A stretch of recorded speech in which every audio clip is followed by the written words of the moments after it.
What's up, good people? Welcome back to another episode of Undrafted Views. We're here. We talk sports from the sidelines. And today we're going to talk about injuries that have impacted the playoffs. Let's get into it. On previous episodes, we said this might be the year of the small market.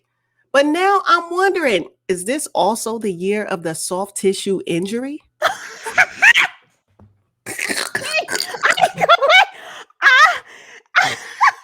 Yes. Mhm. Yes for 3,000. Yeah, of course. Yeah. You know, it's I can't wait. How am I supposed to recover from that?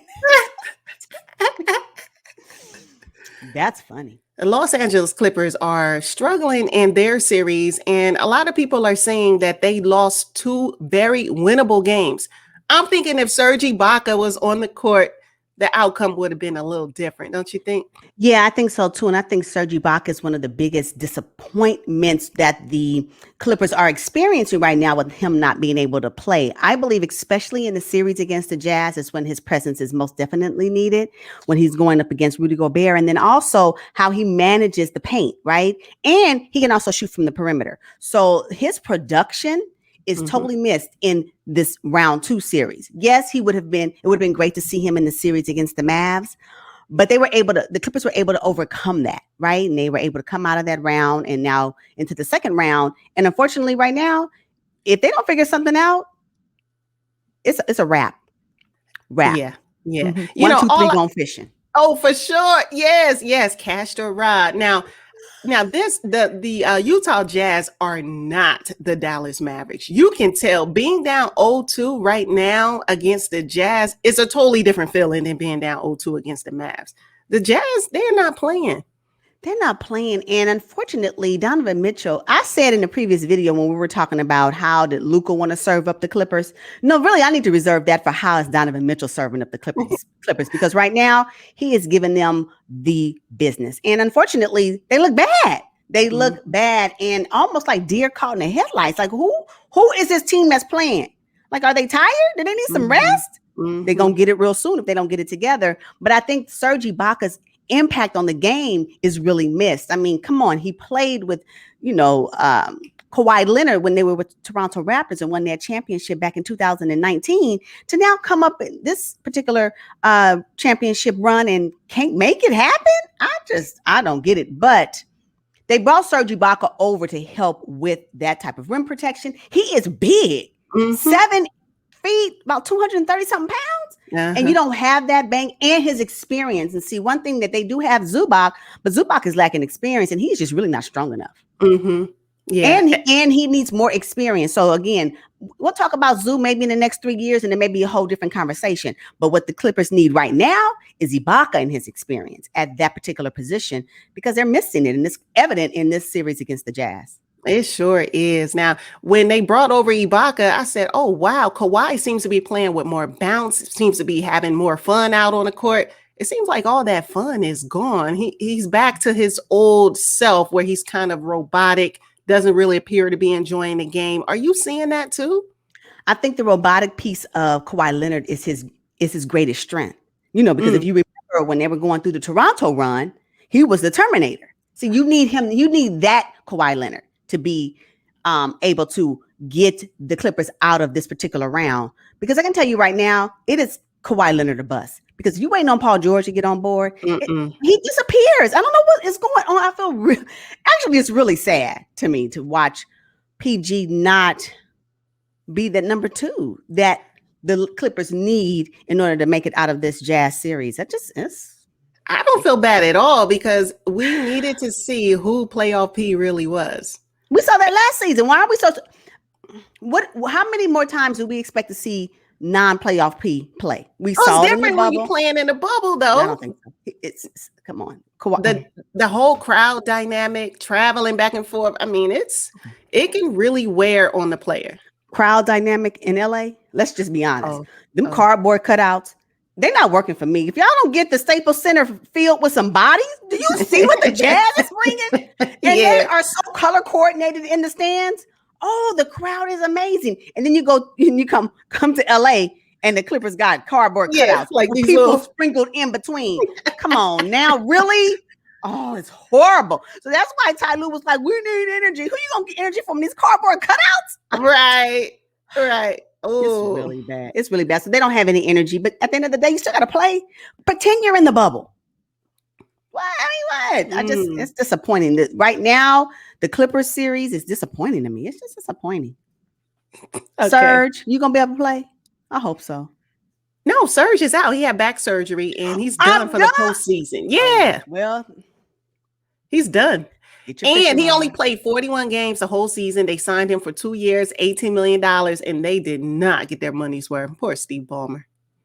Man, y'all, if you don't want to do it for nobody else, do it for Steve. Telling you. Do it for Steve. He deserves it. All right, now the Milwaukee Bucks have finally won a game against the Brooklyn Nets, but well, I'm telling you, Dante DiVincenzo's absence is really felt. Yeah, I'm sorry about that. That is huge for him to go out.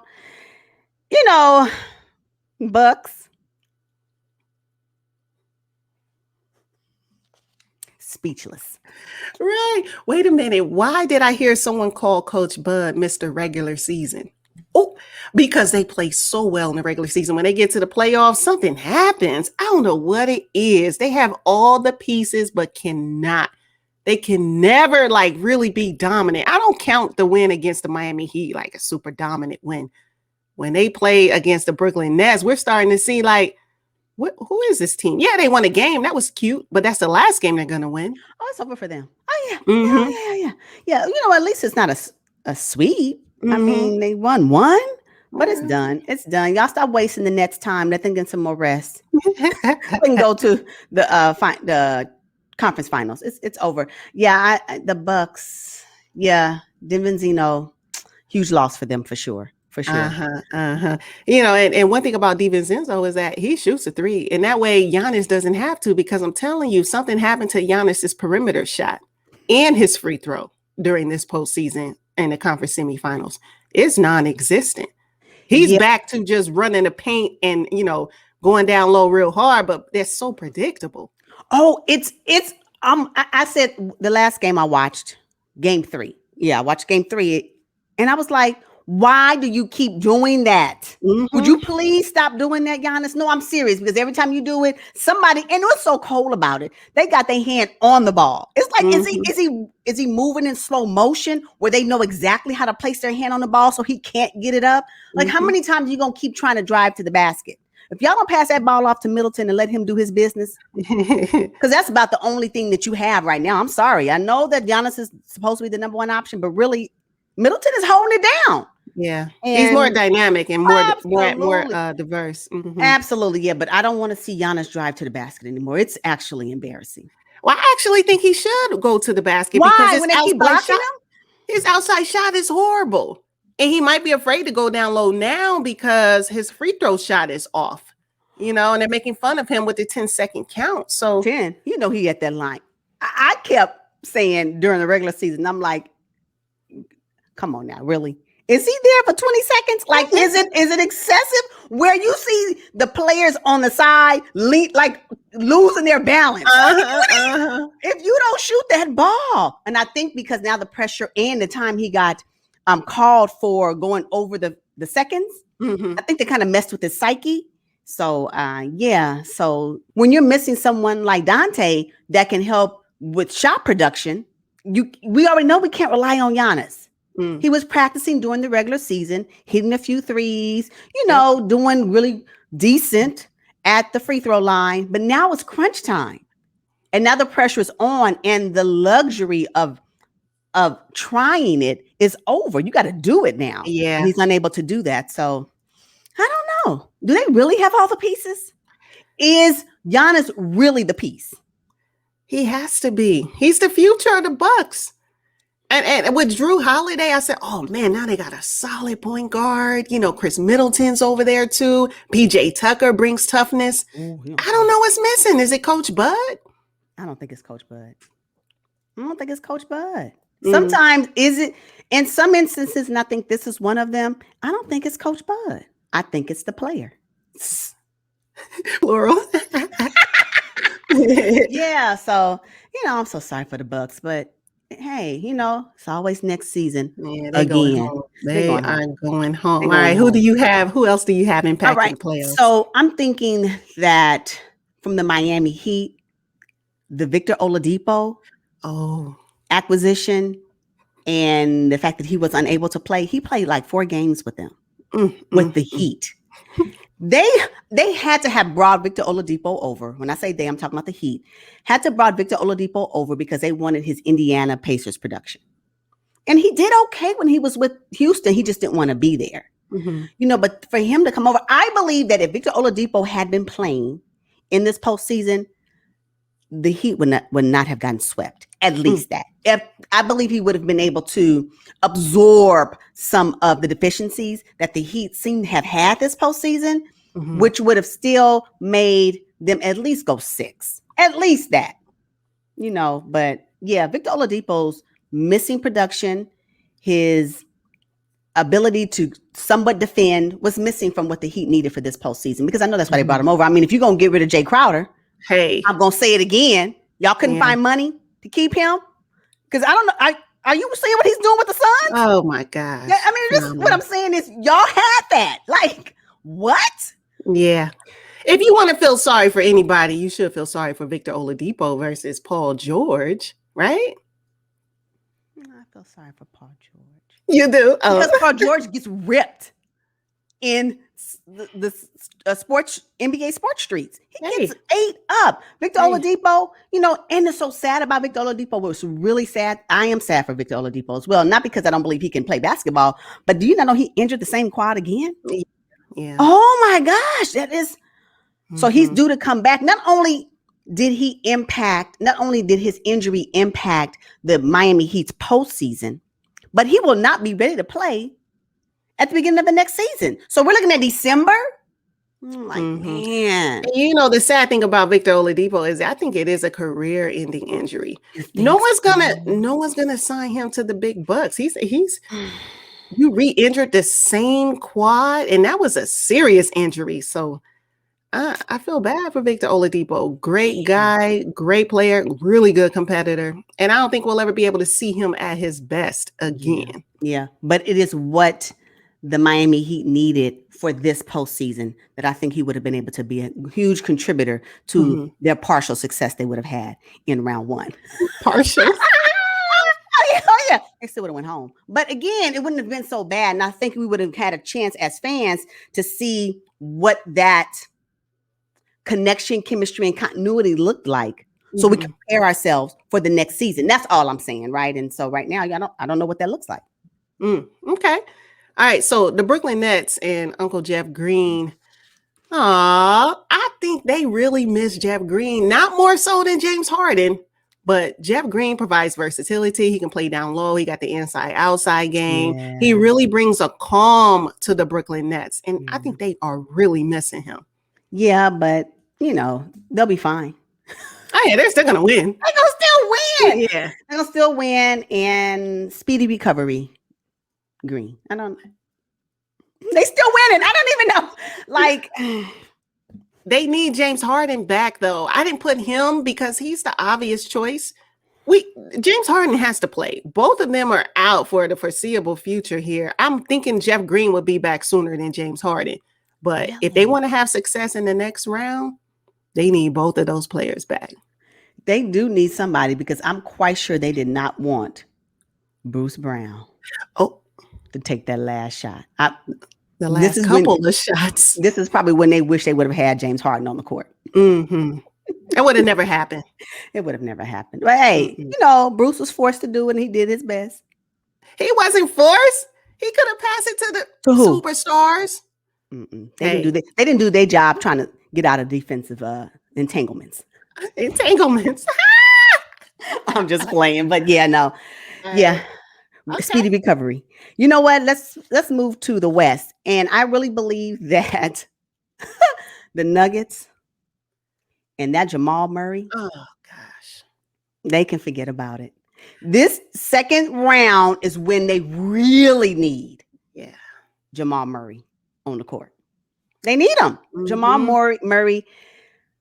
his production efforts, his ability to make the shots, to drive, to be quick, is missing from the Nuggets.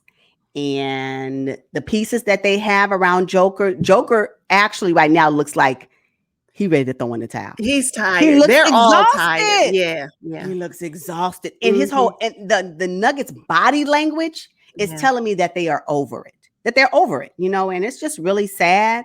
And I think Jamal Murray would have been the Jamal Murray and Joker connection is really a nice one to have, and they feed off each other very well.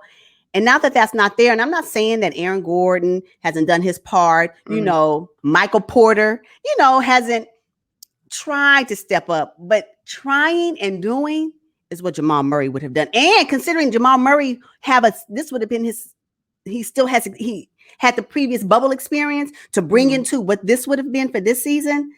It's just so sad to see the Nuggets just, can they win at least one? I think they will. It's always hard to lose 4 in a row. These guys have ego and pride, and I'm hoping Coach Mike Malone was like, look, the worst thing I want is to get swept. So they'll win the next game. What I tell you, what I appreciate about Coach Malone, he's like, they look soft. I'm like, call it what it is. Ain't no need to sugarcoating it and we're gonna try hard next time. No, this is what it is. They look horrible. And if they don't get nothing else together, I need for them to get their body language together because it's awful. Yeah. And they're tired. And, shout out to the Joker, got his MVP trophy and all that. Hate that they lost the game right after, but whatever. But what though, Joker deserved it as a regular season award. So let's just celebrate his regular season. But in this postseason, you got your fishing gear? Cast your rod. Cast your rod. Oh my God. All right. Now the Utah Jazz look great, but Mike Conley needs to be on the court. I need him. He's their floor general. Donovan Mitchell, Joe Ingles, and also JC. They're playing increased minutes because Mike Conley is not out there. I need Mike Conley on the court. Yeah. You think that without Mike Conley, maybe not in the series against the Clippers, you think that once he gets in a series against the Suns, because that's what it's going to be. Say what it is. Yes. He will be needed more. And I think if they're going to rest him at this point, look, watching how the Clippers play, let Conley sit out for the rest of the series. Let him sit out for the rest of the series so he can come back when him and Chris Paul. Ooh, I can't wait to see that. Oh, I cannot wait. Baby, let me tell you, that Western Conference. Oh, that's going to be a good one. So, yes, just call it what it is. So, I think if they're going to continue to rest Mike Conley, I'm really okay with that, knowing what's going to come. So, okay. Yeah. I think that had Zion Williamson and Josh Hart were not injured at the end of the regular season, the Pelicans could have at least made it to the play-in tournament. I believe that. So, their injuries impacted that entire squad. And yes, Brandon Ingram was out too. But when Josh Hart went out, his production on rebounding, defense was something that was totally missed on the Pelicans. And the Pelicans ended their season 31-41. So can you imagine had Josh Hart have been there just on that production level, what the Pelicans could have done at least to make it to the 10th or 9th slot? I believe that if the Pelicans had those two players playing at their full capacity, San Antonio Spurs wouldn't have made it to the play-in tournament. Oh, no. They made it by default.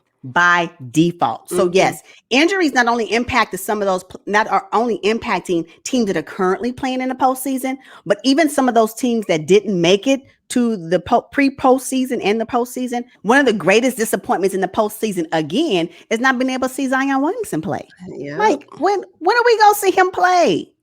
Yeah. So yeah, Pelicans. Okay. So, all right. So real quick, had they made it to the play-in tournament, do you think they would have made it out? And if they would have made it to the 7th or 8th seed, you think they would have contested against the Jazz or the Phoenix Suns? No. I don't think so. Not at all. I don't think so. But I think they could have at least made it to the play-in tournament. All right, y'all. We're going to put a bow on this episode. Thank you all for tuning in. Make sure you drop down in the comments and let us know who are some of the players that are injured right now who are impacting the playoffs currently. We will see you guys on the next one. Until then, peace. Peace out.